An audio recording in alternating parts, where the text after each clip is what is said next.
प्रदीप बहुत गुस्सा है। मतलब मैं तो आपके सामने फिर भी भाषा बहुत संभाला हुआ हूँ, वरना इनको मेरे सामने पड़े ना या फिर मुझे पत्र दे दे सरकार, बीच में से टांग ऐसा रख के चीर दूंगा। इतने साल इसी की ट्रेनिंग की है और इसी की ट्रेनिंग सिखाई है। अब चर्चा नहीं, इनके पर्चे खोलो, इनके घुस के ठोको इनको सालों को। मुझे एक पत्र दे दो सरकार, मान लीजिए मुझे पत्र दे दो, भले उसके बाद मुझे बुला के फांसी लगा देना, मुझे घंटा फर्क नहीं पड़ता। शहीद आजम को मानने वाले, क्रांतिकारियों को मानने वाले, मुझे एक पत्र दे दो, एक छोटी सी टीम चुन लेता हूं। इनके जनरल का सर, इनके आईएसआई का सर और इनके जितने बैठे हुए आतंकवादी आका है ना, उनके घरों पर जो सर है वो हमारी अमानत है। जिस दिन चाहेंगे साला काट के ले आएंगे इनको। बस हमको दे दीजिए आप पत्र, हमारा परिवार सुरक्षित है, मतलब हमारे परिवार को आप प्रोसिक्यूट ना करें, कोई ना हो, मैं जाके खुद इनका सालों का सर काट के लाने के तैयार हूं। और आप बताओ ना, कितने सारे देश में बैठे हुए जिनके करोड़ों फैन है, इन कमीनों ने बनाया, इन हरामखोरों ने कुछ भी कहा कल इंटरनेट पे? ना नहीं नहीं नहीं, क्यों? क्योंकि इनको पता है इनको सुरक्षा सरकार ने दी है फ्री में। अब इससे बड़ी आपके ऊपर चुनौती नहीं, इनको घर में घुस के जवाब देना पड़ेगा, पीतल ठोकना पड़ेगा इनके अंदर, इन हरामखोरों के अंदर। क्यों? क्योंकि अब बात यह आई है कि उनने चुनौती दी है घर में। जो जिम्मेदार है, नया करके पहले उसकी चमड़ी छीलो साले की, उसको लाइव करो पूरे चैनल पे लाइव, उसके बाद उसको ना पिछवाड़े में गोली मारो साले को, कि ऊपर भी जाके बताएगी कहां पिछवाड़े में गोली पड़ी थी उसको। ये जब ठोक दिए जाएंगे ना, उसके बाद जो तुमको बर्बादी करना इंटरनेट पे करो। अभी ना बैठकर ये मत बताओ मीडिया वालों कि हाँ सुनो ये यहां पर आ गए हैं, राष्ट्रीय राइफल मूव कर रही है, वहां से एसओजी आ गई है, सीएपीएफ की बटालियंस के करीब, क्यों गद्दारी कर रहे हो वतन से, हराम खोरो। सीधे बोल रहा हूं मीडिया वालों को। નમસ્કાર દર્શક મિત્રો, આપની સાથે હું છું પ્રદીપ। આજે ચર્ચા કરવી છે અનંતનાગના પહેલગામની અંદર થયેલા એ આતંકવાદી હુમલાના કારણે। એ હુમલાની અંદર દેશની અંદર આ સૌથી પહેલો એવો અને ખતરનાક હુમલો છે કે જેમાં પ્રવાસીઓને નિશાના બનાવે। અને હદ તો આ આતંકવાદીઓની ત્યાં સુધી ગઈ કે આ તમામ આતંકવાદીઓએ એ મારેલા તમામ લોકોને તેમના ધર્મને, તેમની જાતિ પૂછીને મારવામાં આવે। અને આ જ મામલે કેન્દ્રીય ગૃહમંત્રી અમિત શાહ અને દેશના વડાપ્રધાન એક હાઈ લેવલ બેઠક પણ કરી રહ્યા છે। અને ત્યાં ઘટના સ્થળ ઉપર જઈને દેશના ગૃહમંત્રીએ મુલાકાત પણ લીધી અને પરિવારજનો સાથે પણ મુલાકાત લીધી। દેશનું ગૃહ મંત્રાલય અને આર્મી એવું કહી રહી છે કે આનો વળતો પ્રત્યુત્તર પણ મળશે અને એવો પ્રત્યુત્તર મળશે કે જેને જોઈ ફરી એક વખત આ પ્રકારનું નાપાક હરકત કરવાની કોશિશ આતંકવાદી ના કરે। आज मुद्दाने लईने चर्चा करवी छे। ग्रांड मास्टर सिफूजी मारी साथे जोड़ाया छे। सर स्वागत है आपनु न्यूज रूम में। सौथी पहला तो सर सबसे पहले ये जानना है, कल आपने एक वीडियो बनाया था, उस वीडियो में मैंने पूरा वीडियो कल मैंने तकरीबन 3 से 4 बार देखा। उसमें आपकी एक बात मेरे को यहाँ पे छू गई कि आपने बोला था कि ये पीछे जो लगे हुए हैं वो ऐसे ही नहीं आए, वो हम अपनी काबिलियत पे लेके आए हैं, जब हम अपना दिखाने आएंगे तो कुछ बचेगा नहीं। जी प्रदीप, देखिए इसके दो तरीके जो कल मैंने बोला, मुझे बहुत मजबूरी में बोलना पड़ा। कई बार क्या लगता है ना, जैसे आप मीडिया के तो आप नीचे कभी कभी कमेंट पढ़ोगे तो आपको लगेगा हम लड़ किसके लिए रहे हैं, मतलब आप बात किसकी उठा रहे हो। आप बात अगर उठा रहे हो किसी की, अगर उनको ही कीमत नहीं है तो फिर क्या मतलब, और इनको गद्दार क्यों ना कहा जाए।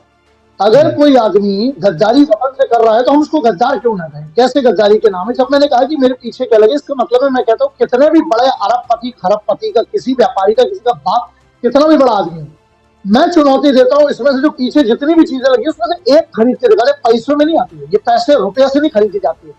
इसके लिए ना हमने भी वहां जा जाकर ट्रेनिंग दी है, हमने जा जाके वहां मेंटोरिंग की है, और वही हमारे स्पेशल फोर्सेस कमांडो जिनके साथ। और सीधी सी बात है, इंटरनेट को जगह नहीं है जहां पर इन सब चीज का बखान किया जाए। लेकिन गुस्सा तब आता है जब लोग बोलते हैं ना कि अरे आप इस बारे में, इस विषय पे बात कर रहे हो और इस विषय पे अथॉरिटी। अबे अथॉरिटी क्या चीज है? भारत की बहन बेटी बच्चों के ऊपर गोली चलती है। पहली बात तो अगर मान लीजिए मुझे कोई ज्ञान नहीं दी है तो क्या मेरी जिम्मेदारी नहीं है भारत को लेके? क्या मेरा राष्ट्र के प्रति कोई जिम्मेदारी नहीं है? वहां पर मजाक उड़ा रहे। सोचिए उस बच्ची के, एक बेटी बैठी हुई है, उसके पति को गोली मारी है, उसको कल इंटरनेट पे लोग लिख रहे हैं, मजाक उड़ा रहे हैं उसका कि चिंता मत कर उठ जाएगा। अरे वो तो उसको मतलब बहुत सारे जोक बना रहे हो।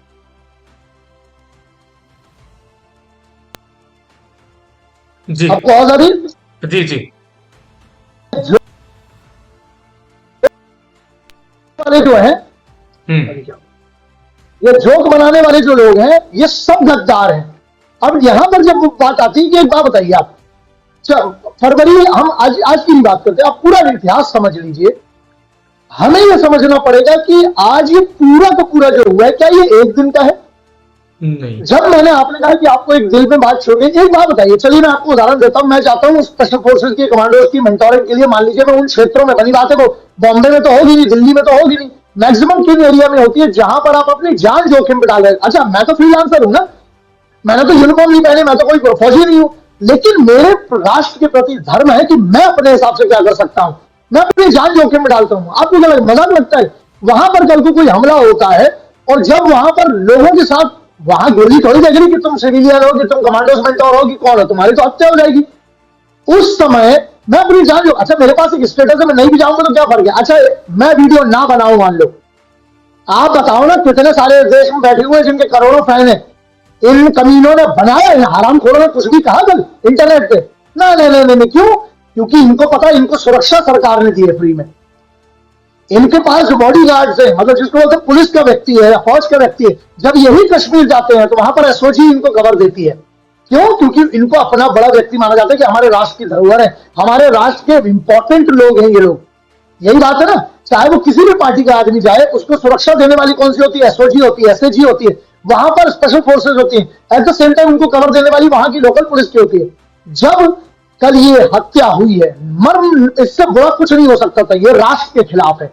तो जब हत्या होती है तो मेरी अथॉरिटी है नहीं है वो छोड़ो, ये जो कमीने कमेंट लिखते हैं, पहले ये बताओ इनने क्या किया राष्ट्र के लिए? ये मालूम कौन लोग हैं? ये वही लोग हैं जो इंतजार करते हैं कि किसी भी मुद्दे पर जिस पर कोई ज्ञान नहीं है, ये भारत का अपमान कर सके। ध्यान रखिएगा, वहां एक बेटी, भारत की बेटी हो रही थी, वहां पर जो मृत्यु हुई है वो भारत है। भारत, मैंने पिछली बार भी आपको कहा था, भारत जमीन का टुकड़ा नहीं है, मां है हमारी। इसके लोगों को सुरक्षा ही नहीं। एक बात बताइए, तो सीधा सीधा प्रश्न है राज्य सरकार से, केंद्र सरकार से, कि अब इससे बड़ी आपके ऊपर चुनौती नहीं, इनको घर में घुस के जवाब देना पड़ेगा, पीतल ठोकना पड़ेगा इनके अंदर, इन हरामखोरों के अंदर। क्यों? क्योंकि अब बात यह आई है कि उनने चुनौती दी है घर में आके। सीधी बात कर रहे थे, मैं भरोसा रखता, मेरे को घंटा फर्क नहीं पड़ता कौन क्या सोचता है। सामने वाले ने अगर तुम्हारी कॉलर पकड़ी है, थप्पड़ मारा, हाथ काटो साले का। कोई भी ऐसी बात करी, बीच में साला तलवार डाल दे, चीर दो साला, तब इनको समझ में आएगा हिंदुस्तान पे आंख नहीं उठाने का। भारत के एक भी आदमी को तुम छुओगे, हम तुम्हारे घर में घुस के मारेंगे। और ये जो डिबेट पे एक और चीज है बहुत इंपॉर्टेंट, डिबेट पे बड़े सारे एक्सपर्ट आ गए, मैं क्यों नहीं चाहता हूं? 1 to 1 बात करना है तो करो बे। मेरे को जो तुम्हारे डिबेट में 10 लोग बैठे हुए अपनी अपनी बकैती कर रहे हैं, अपना अपना ज्ञान दे रहे, घंटा ज्ञान है तुमको, वो बताएंगे स्ट्रेटेजी। क्या है स्ट्रेटेजी?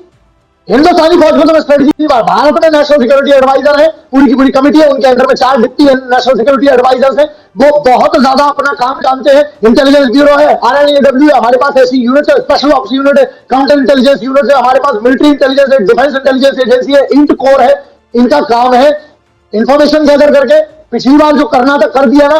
बस एक वादा कर सकता हूं, क्योंकि इनको बहुत अच्छे से अंदर से इतने साल से जानता हूं, 30 साल इसी में बिताए हैं मैंने। जब ठोक दिए जाएंगे ना, उसके बाद जो तुमको बर्बादी करना इंटरनेट पे करो। अभी ना बैठकर ये मत बताओ मीडिया वालों कि हाँ सुनो ये यहां पर आ गए हैं, राष्ट्रीय राइफल मूव कर रही है, वहां से एसओजी आ गई है, सीएपीएफ की बटालियन के करीब, क्यों गद्दारी कर रहे हो वतन से, हराम खोरो। सीधे बोल रहा हूं मीडिया वालों को, अबे क्यों हराम खोरी कर रहे हो? इसी चक्कर में 26/11 में तुम्हारे कारण हमारे बच्चों के, हमारे स्पेशल को, हमारे कमांडोज के, एनएसी के जो बंदों की हत्या है, उसका केस इन पर चलना चाहिए मीडिया वालों पे। अपनी स्ट्रेटेजी जब तुम बताते हो तो तुम अपने शत्रु को अलर्ट कर रहे हो। मैं आप उससे 50 बार पूछ रहे हैं कैसे करेंगे, क्या करेंगे, मैं कौन होता हूं? उसके लिए लोग बैठे हुए हैं। अगर मुझे 0.1% मान लो जानकारी भी है तो मैं गद्दार नहीं हूं कि मैं आपको बताऊंगा मीडिया पे बैठ के, क्योंकि मीडिया का मतलब क्या है? सामने वाली पार्टी भी देख रही, सामने के लोग भी देख रहे हैं। तो इसलिए मेरा सिंपल, कल में जो कहा था, मेरे पास एक अथॉरिटी, मैंने उखाड़ा है बे, डॉक्टरेट PhD सर्टिफिकेशन कोर्स करके बैठा हूं इजराइल से, काउंटर टेररिज्म, काउंटर इंसर्जेंसी और साइबर वॉरफेयर की बात कर रहा हूं मैं। इतने सालों से कहते आया हूं मैं, साइबर वॉरफेयर में ठोको इन लोगों को। तो इसलिए प्रदीप बहुत गुस्सा है, मतलब मैं तो आपके सामने फिर भी भाषा बहुत संभाला हुआ हूं, वरना इनको मेरे सामने पड़े ना, या फिर मुझे पत्र दे दे सरकार, बीच में से टांग फाड़ ऐसा रख के चीर दूंगा। इतने साल सीवी ट्रेनिंग की और सीवी ट्रेनिंग सिखाई है। अब चर्चा नहीं, इनके पर्चे खोलो, इनके घुस के ठोको इनको सालों को। सर पहली बार ऐसा हुआ है कि जब प्रवासियों पे हमला हुआ है जम्मू कश्मीर में। कश्मीर ऐसी जगह है कि वो माना जाता है कि वही स्वर्ग है। वहां एक बार जाके आओ तो देखो चलो कि दिल को सुकून मिलता है कि ये स्वर्ग है। उसी स्वर्ग में किसी को जाति पूछी जाती है, किसी को उनका धर्म पूछा जाता है। मैंने एक बहन का एक वीडियो मैंने देखा, मैंने वो सुना, मेरी आंख में से भी आंसू निकल आए कि उनके पति को ऐसा पूछा गया कि तू कौन है, तेरा नाम क्या है। वो बोला कि मेरा नाम यह है, मैं हिंदू हूँ। तो उसको वहीं पे ठोक दिया और उसको बोला, वो बहन ने भी बोला कि मुझे भी मार दो। तो उन्होंने लोगों ने उन्हें मारा नहीं और उनको बोला कि जाओ तुम्हारी सरकार को जाके बोल दो। सर ऐसा पहली बार हुआ है देश में, ऐसा हमला पहली बार हुआ। आपकी आवाज कट गई सर ऐसा हमला पहली बार हुआ है कि जाति पूछ के, धर्म पूछ के मारा गया हो, और सिर्फ आदमियों को टारगेट किया है और औरतों को छोड़ दिया और बोला है कि जाओ तुम्हारी सरकार को जाके बोल दो तुम कि हमने मारा है।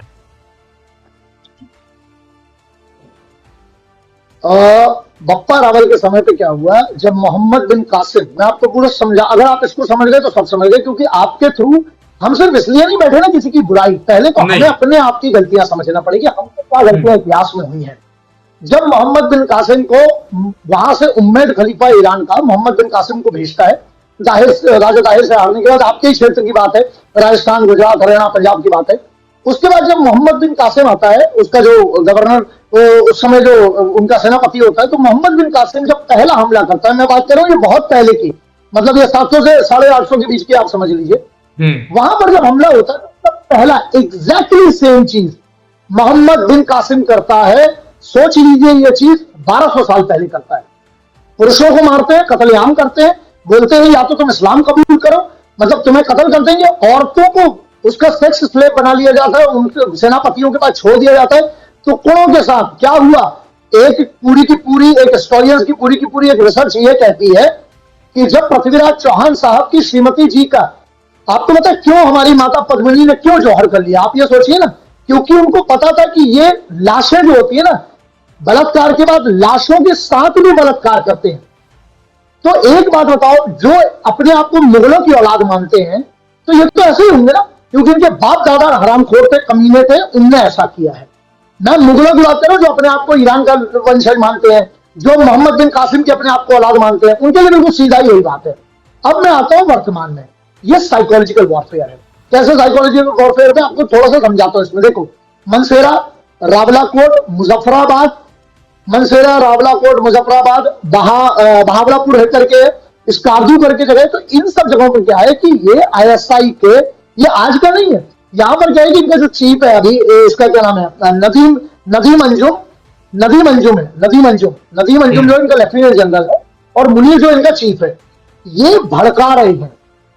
अच्छा, भड़का क्यों रहे हैं, क्यों साइकोलॉजिकल वॉरफेयर है, क्योंकि यदि इसकी बात ही नहीं होती, सोचिए वहां सोशल मीडिया, वहां वीडियो बनाए गए हैं, यहां पर तो डाउट ये भी है कि जो वीडियो बना के जो वायरल करे गए हैं, क्योंकि जो फैल्कन स्क्वाड है ना, जिसको लोग समझ नहीं पा रहे, टीआरएफ की एक फैल्कन स्क्वाड है, फैल्कन स्क्वाड जिसके लौंडे बताए जा रहे हैं, ये फैल्कन स्क्वाड सोशल मीडिया का ही यूज करती है, इसके लिए जाने जाते हैं। इसमें कुछ इनके हैकर्स हैं जो मुजफ्फराबाद के कोटली वाले बेल्ट से पूरा का पूरा बात करते हैं।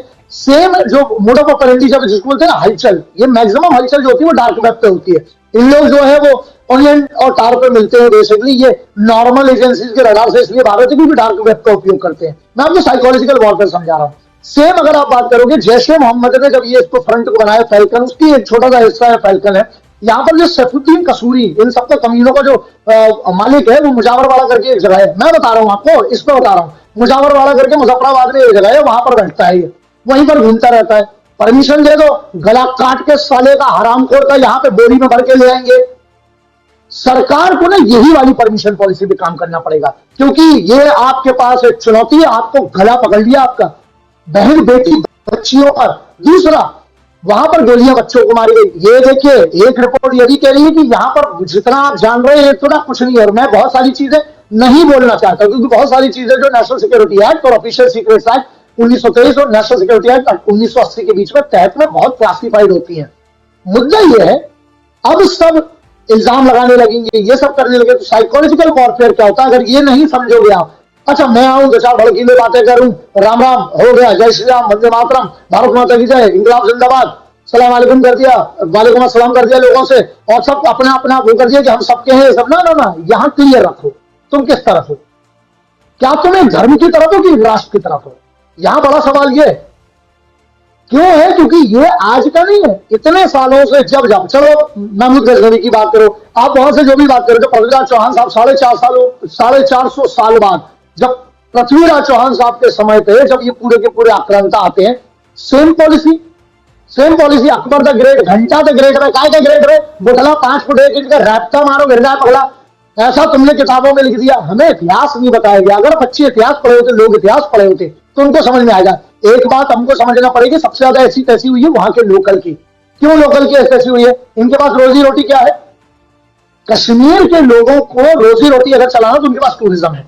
तो ये टारगेट क्यों किया जा रहा है? इसके पीछे बहुत बड़ा एक प्लान होता है। ये आज का नहीं है, इनका जो पिछला आईएसआई चीफ था, उसने उसका एक कॉल रिकॉर्ड डाक वेब पे बहुत वो हो गया था, जब वो अपने लड़कों को, जिसको बोलते हैं ना ट्रेन जिहाद का एक बीच में नाम चला था, जब ट्रेन के सामने सिलेंडर रख रहे थे, तो उस समय एक अख्तार लीड करके था और बशीर अहमद, इन दोनों का वार्तालाप है उसमें। उस ऑडियो में वो क्या कहता है कि हम इनको ऐसा मजबूर करेंगे, जो जम्मू कश्मीर के बच्चे, ये बाहलापुर से रिकॉर्ड हुआ था कारगिल में, और वहां से फिर उसका जो लास्ट आईपी एड्रेस था वहां से वो आया था, मनसेरा की तरफ से जो आया था, जहां इनका ट्रेनिंग सेंटर है, जहां पर वो है। तो वहां से जब वो आई, जब उसके बारे में पढ़ाई की, जब रिसर्च की उसकी, तो ये बात एग्जैक्टली उसने कब कही थी? पुलवामा में हुआ 14 फरवरी 2019 की बात है, करेक्ट? पुलवामा में जो हुआ, उसके बाद हम सितंबर की बात करते हैं, 18 सितंबर 2016 में हमारे क्या हुआ, जो जैसे मोहम्मद ने करवाया वो कौन सा था? स्ट्राइक, जिसका हमने बदला लिया। एक का हमने बालूकोट में बदला लिया, दूसरे का हमने बदला कहां पर लिया? हमने लिया जब इनके घर पर उसके मारा हमने। अब यहां पर यह बात आती है कि उन लोग हर हमले के पहले 3 से 4 महीने पहले ये चालू हो जाता है इनका।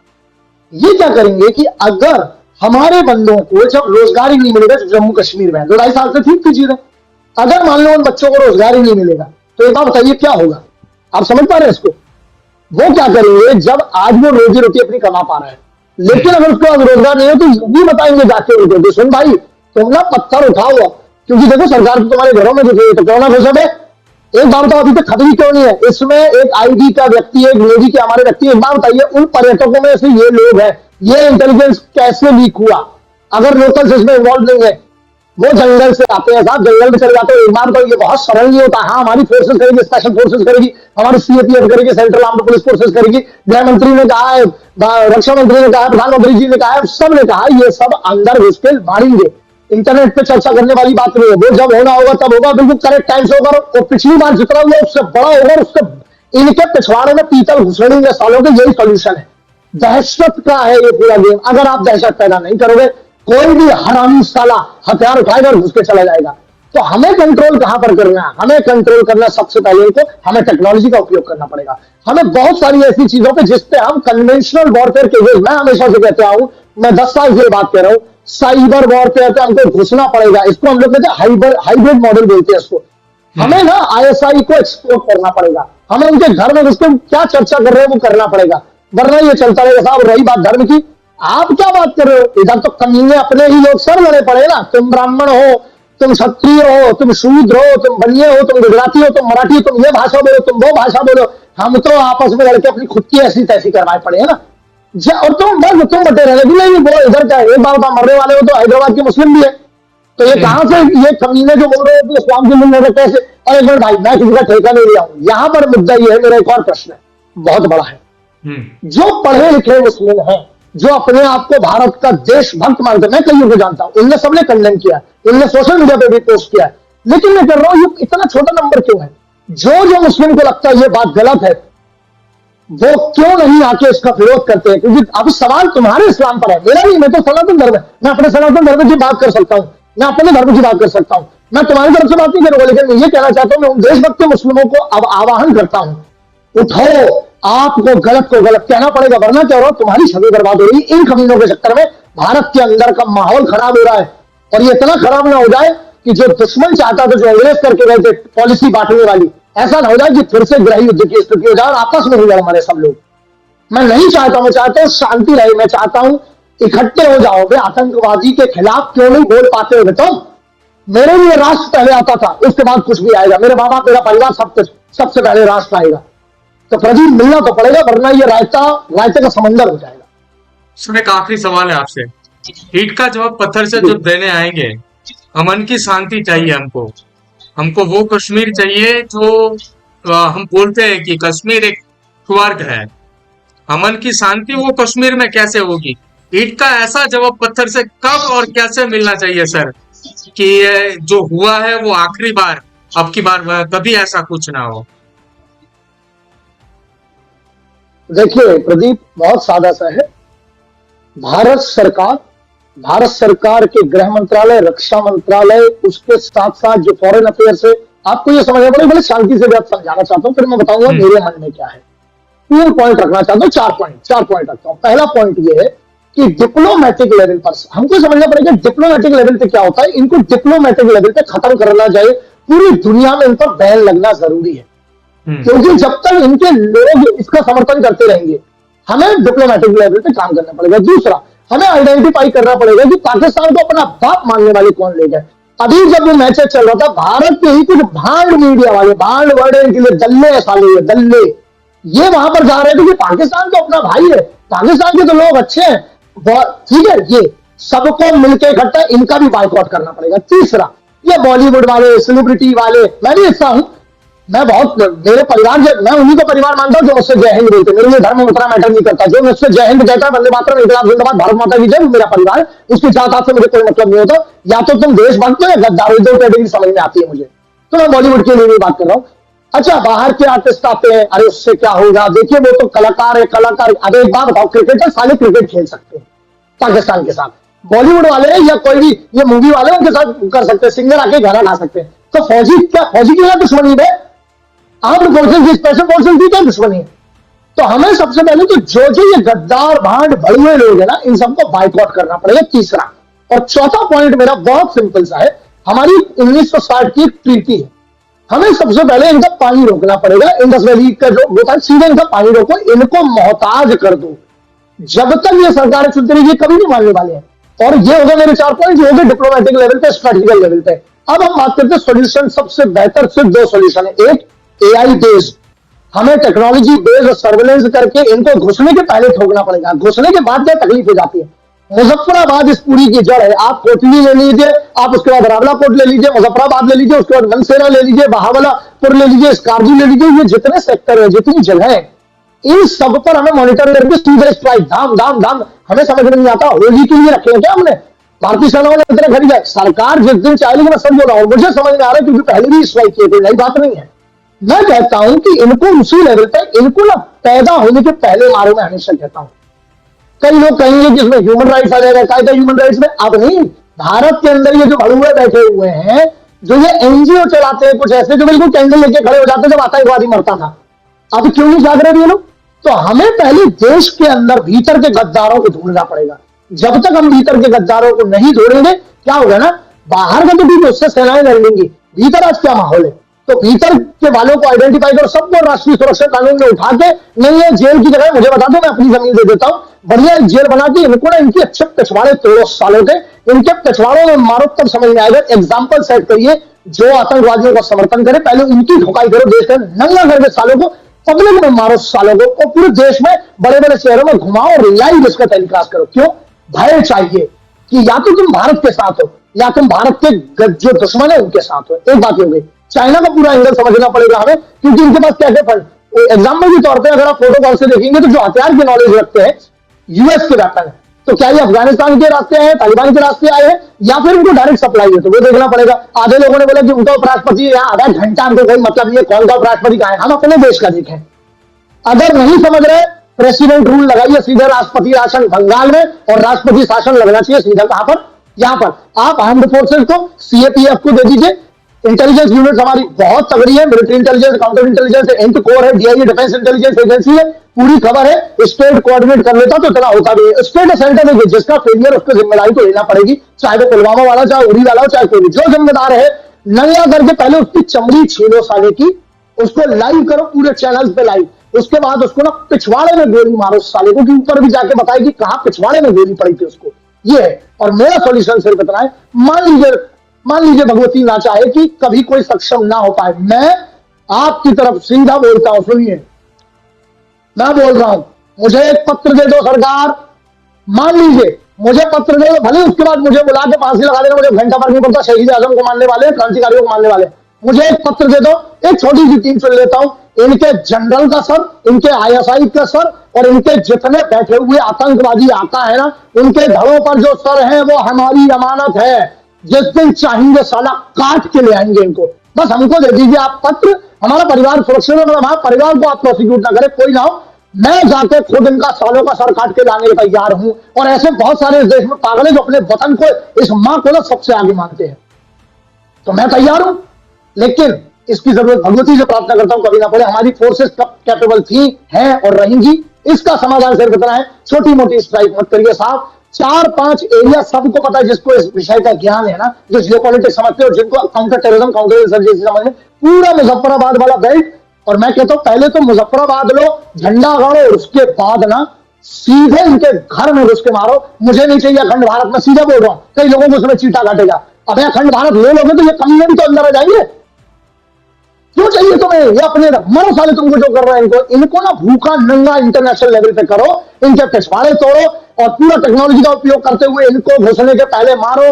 मेरी कोई मदद है, मैं जो आपको इजराइल से चाहिए, जो यूएस से, जो as civilian transfer of technology बोलते हैं, मैं जो चाहिए आपको वो लाके दूंगा, मैं उसी के लिए बैठा हूं, मेरी एजेंसी है, उसी का काम करते हैं, जो टेक्नोलॉजी से, लेकिन हमारा ना गुरु है, हम जिंदगी में झुकते उठते नहीं है ना, हमको जाके उधर पे ये करना कि तुम्हारा शेयर इतना तस्वीर है, बोले में क्या चाहिए, 1 रुपए का फायदा नहीं चाहिए, सीधा आपको डायरेक्ट लोगों से मिलवा सकते हो, वो ऑप्स यूनिट जो आपकी मदद कर सकती है, जिन्हें अभी किया बड़े बड़े ऑपरेशन किए इजराइल में, यूएस में।